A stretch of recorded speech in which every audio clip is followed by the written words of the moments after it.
Ngula kulona uphile ubuso uphumelele kama ku-passport uyena lo uyachaza amaphupho. Inamba yami ngifisa ukuthi isezwe ukuphela umuntu emember phela.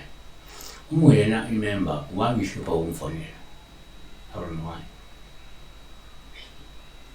Okay, phone from 9 to 5 phela, from Monday to Friday kuphela. Saturday Sunday hambe esontweni hambe esabathini. Sibekela Amanda Jobe emeni khulu. Cela ukubuza kushona ukuba uyithenga inyama ebovu. She's in terms of buying a red meat. Angibiza ngomkhulu as angibiza ngomkhulu. Angazi abantu bathatha lo base mkhulu yini. Yabo. So she was buying a red meat inyama ebovu.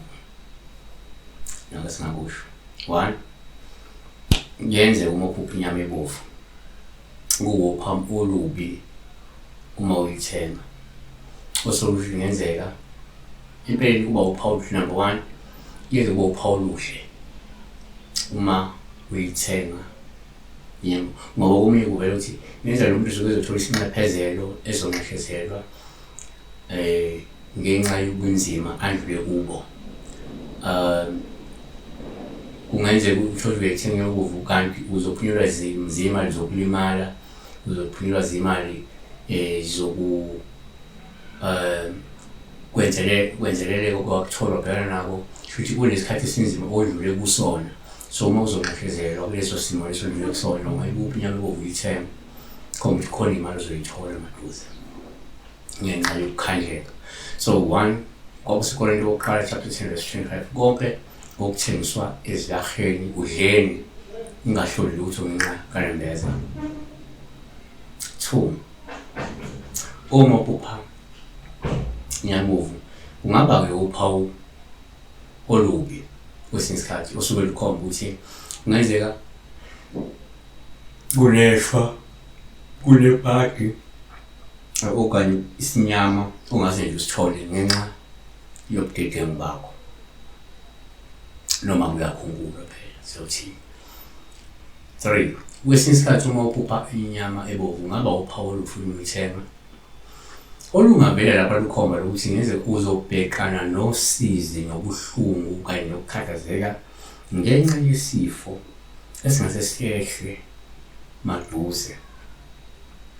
U-Isaiah 22 verse 13 uthi kepha bheka nakho ukujabula nokuthokoza nokubulala izinkabi nokuhlaba izimvu ukudla inyama nokuphuza iwayini ukuthi masidle siphuze ubake ngomuso siza kufa.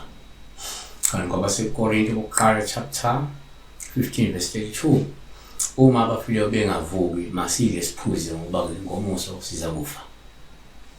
Okay. 4 ngokwesintu uma kwenza uphupha ukuthi inyama ebovu kungaba uphawu olubi nje uma uyithenga ngoba lukhomba ukuthi empeleni kufanele iphuthume nenze isithebe kungenjalo kuzoshintsha isifo ngenxa yolaka lidalwa ongenza kudala nakwenza isithebe noma into engamaladi. So lethi siyakhalela kakhulu kodwa uma ingenziwa khona ngahlendlela kwelamathongo. Lesibheka lapho ukuthi inyama ebovu-ke kwabanye kungaba nje impumelelo ngaba kunomcimbi ozayo ukuthi inyama ebovu kunomcimbi ozokuba khona maduze kulowo muzi kulelo khaya. Siyabonga.